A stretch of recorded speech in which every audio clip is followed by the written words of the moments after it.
The deep ocean floor is the best mapped emptiness on Earth. We have sounded it, charted it, ruled it into grids. If a chart says a stretch of seabed is flat mud and open water, then that is what is down there. So when I sent a robot 2 miles down to fix a cable and its lights found a wall, I did the only sane thing first. I checked the coordinates 4 times. And every time the chart said I was looking at nothing at all. I have worked submarine cable repair for 15 years. Faults happen. A trawler's gear, a slumping slope, simple age, and a ship goes out. And someone like me sends a robot down to find the break and mend it. Most repair contracts are routine, but the one nobody on the roster wanted was a fault on a long-haul line that ran across a deep abyssal plain, far from any coast, 2 miles down in water that no light had ever reached. My coordinator told me that section had been hard to crew for almost a year. Technicians would take it, work one survey, and then ask to be rotated to the shelf jobs, the shallow ones, the ones near land. He said it like it was a joke about people who got spooked by deep water. He laughed when he said it. But he tapped his pen on the desk the whole time he laughed, and he stopped before the laugh did. I needed the contract, and I had always liked the deep jobs. So I said I would take the abyssal plain fault. He looked relieved in a way I noticed, and then chose not to think about. The job was simple. Take the ship to the fault coordinates, lower the robot, a remotely operated vehicle, lights, cameras, manipulator arms, fly it along the cable to the break and repair it. Log everything against the seabed charge. That was all. I remember thinking it was the most ordinary deep water job I had ever signed for. For the first 3 surveys, the job was exactly what I had been promised. Routine. I learned the dive the way you learn a long descent. 20 minutes of black water on the way down, then the seabed rising into the lights. Flat grey mud ruled out across the abyssal plain in every direction. The cable, a thin dark line on that mud running straight to the horizon of the floodlight. And I trusted the charge. You learn to. Beside the robot's video feed, I kept the seabed survey chart on a second screen. A grid of soundings and depths, every square of that plane measured and labeled. Flat, mud, open. The chart and the camera always agreed. The robot's sonar agreed too. It pinged the dark ahead and drew the seabed as a clean, flat profile, mile after mile. Nothing rising off it taller than a boulder. By the end of the 3rd survey, I could have flown that robot half asleep. And there were night watches I came close. Then came the 4th survey and the wall. It was a Tuesday. The night watch, a little after 2. I was flying the robot along the cable the way I had a dozen times, toward the fault coordinates. Flat mud below, the dark line of the cable ahead. And then the floodlight reached something, far out at the edge of the beam, that was not mud and was not a boulder. It was a flat vertical surface, rising straight off the seabed into the black above the lights. As the robot drew closer, the surface filled the hall feed. It was a wall, smooth, sheer, made of fitted rectangular blocks, the seams between them straight and even, running up out of the floodlight's reach and down into the mud.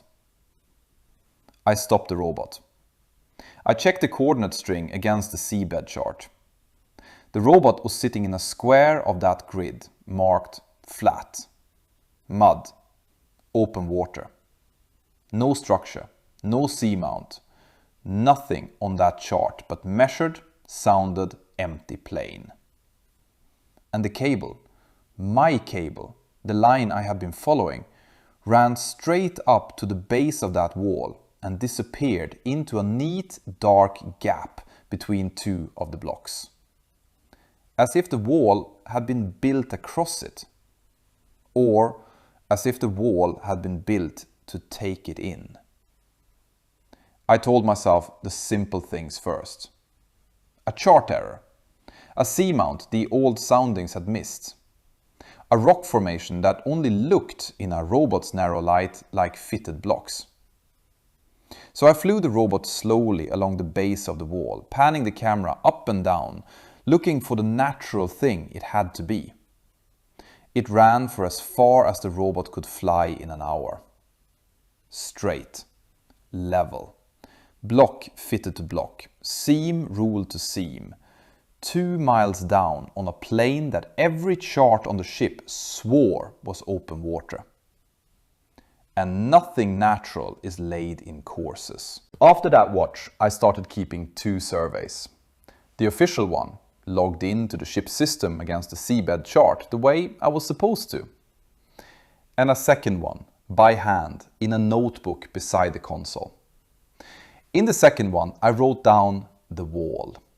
Every dive, where the robot met it, how tall the light could see, and the length of it the robot could fly before its time ran out. For 4 dives, the second survey told a steady story, and that was almost a comfort.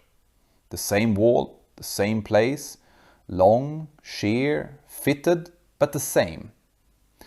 I started to feel I had simply found a thing the old chart missed. An ancient sea wall, a drowned ruin. Strange, but finished. Strange, but still. On the 5th dive, the wall was taller. The robot's depth gauge does not lie.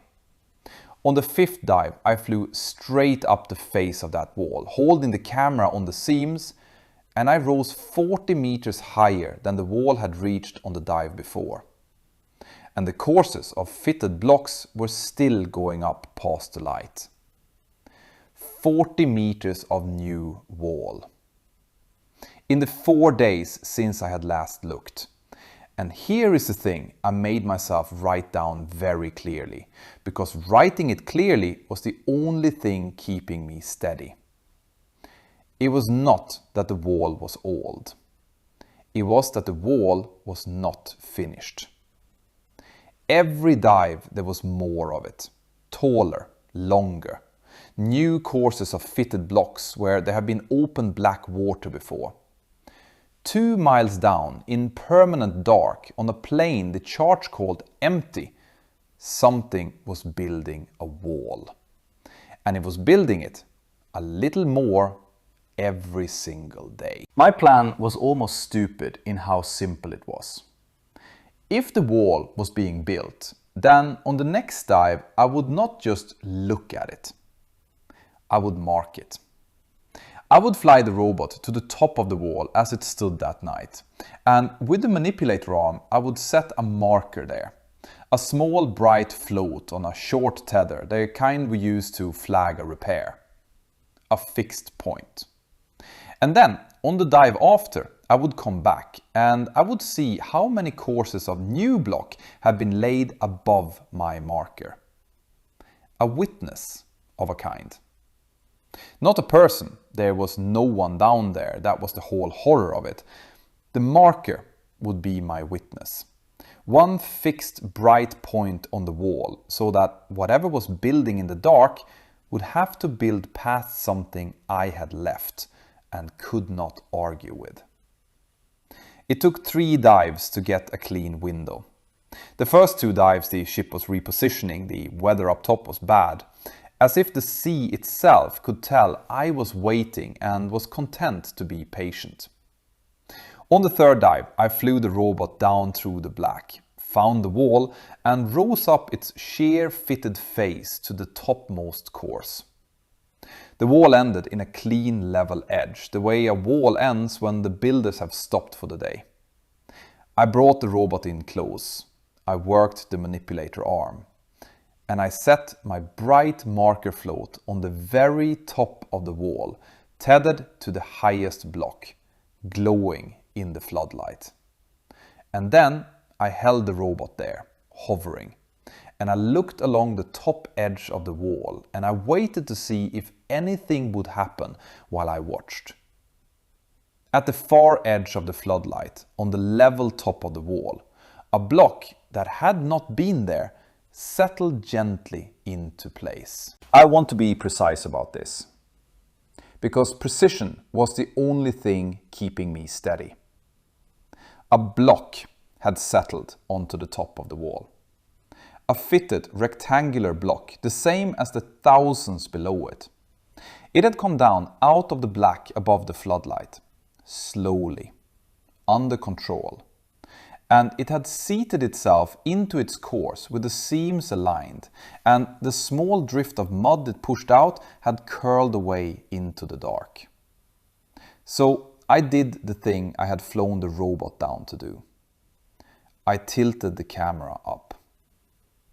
I pointed the floodlight straight up the face of the wall, into the black above, to see what was lowering the blocks. The light reached up into the water and found nothing. No crane, no cable, no machine, no vessel hanging in the dark. No diver, no figure, no shape. Just black water and marine snow drifting up through the beam, and then, very high, at the absolute limit of the light, another block, descending, alone, held by nothing the camera could see, coming down through 2 miles of dark to take its place on the wall. And then the robot's sonar, which had been pinging the dark the whole dive, did something it had never done before.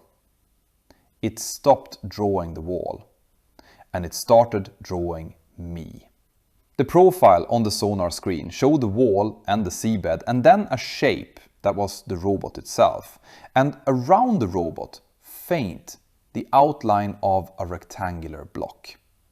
As if something in the dark was sizing the robot, measuring it, deciding where in the wall it would fit. And on the radio, the night watch officer up on the bridge, who had been bored, who had been half asleep, came on and asked me the question I have thought about every dive since. He said, "Your robot's depth is wrong. It says you are at 2 miles, but the wall on your camera is taller than the water is deep. So either your gauge is lying, or that wall is being built to come all the way up to us." I did not stop the survey. I could not. By then, the survey was the only thread I had, and I was not going to let go of it. I waited 4 days, the way I had planned, and then I sent the robot down to find my marker. The bright float I had tethered to the topmost block. My one fixed point. The robot dropped through the black and found the wall and began to rise up its face. And it rose. And it rose. Past the depth where I had set the marker. Past it by 10 meters, 20, 40, 60.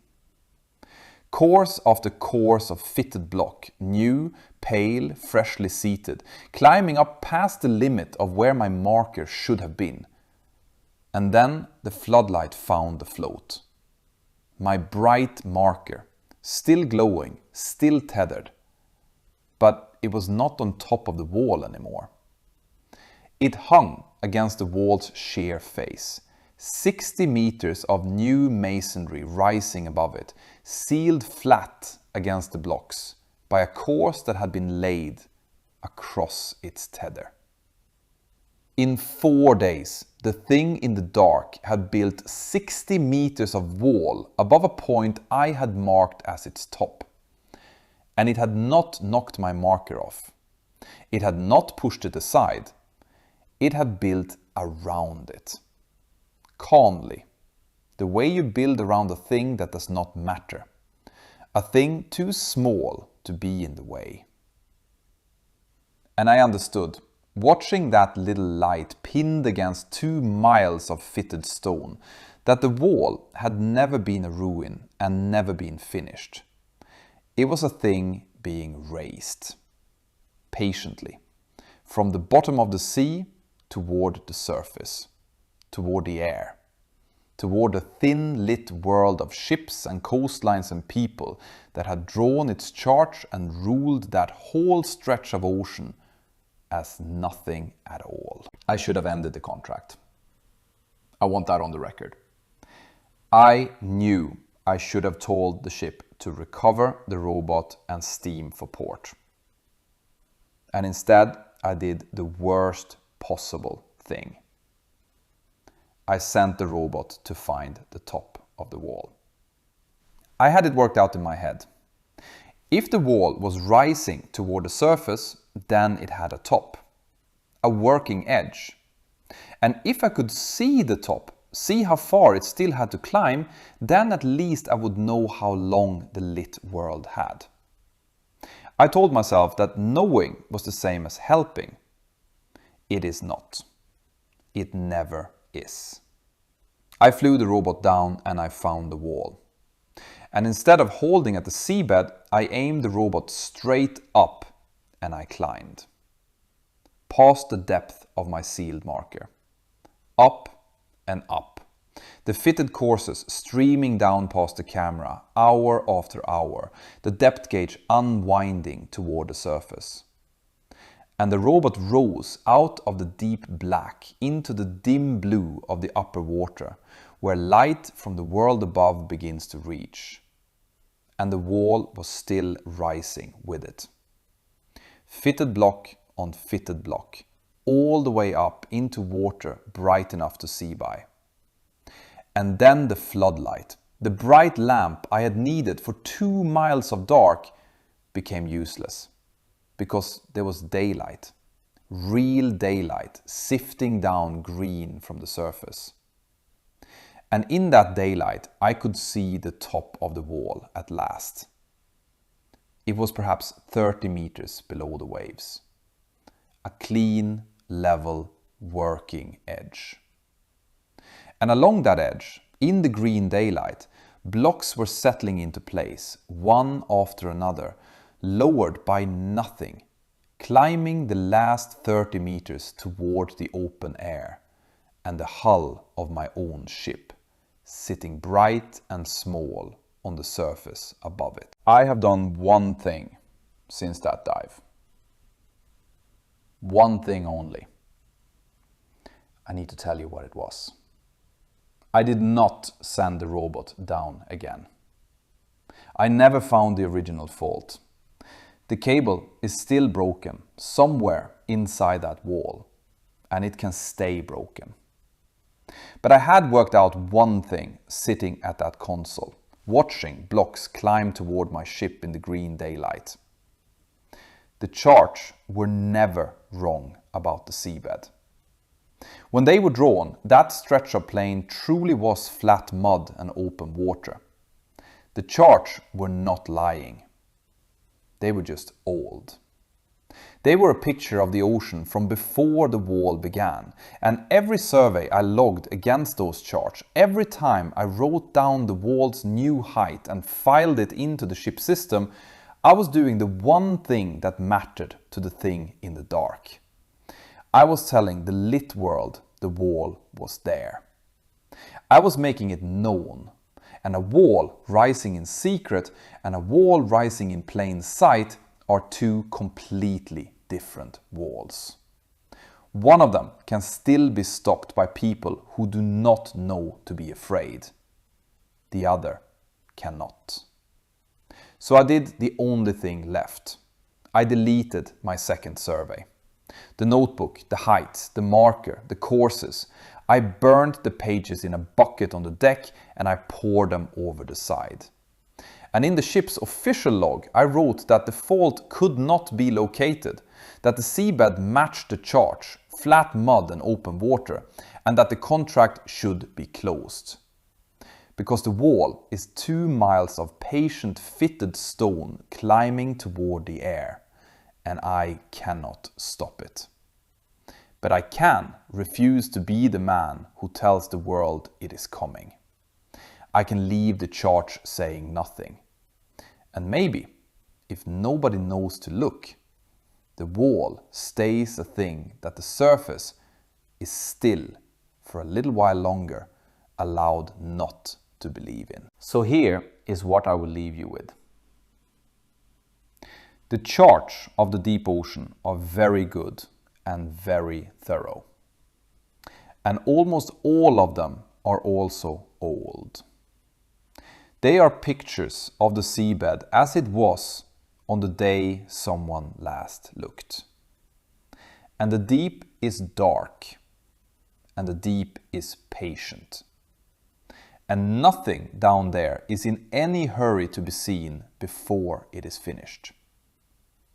So if you are ever the person flying a light through that dark, and you find a wall where the chart swears there is nothing, do not measure it. Do not mark it. Do not log its height night after night into a system the lit world can read. Because a wall rising in secret can still be stopped. But a wall that everyone knows about has already won the only argument that mattered. Leave the charge saying nothing. Let the surface keep not believing. Because the wall has been counting too. Counting the courses, counting the meters. And it is rising towards the air a little more every single day. Sleep well.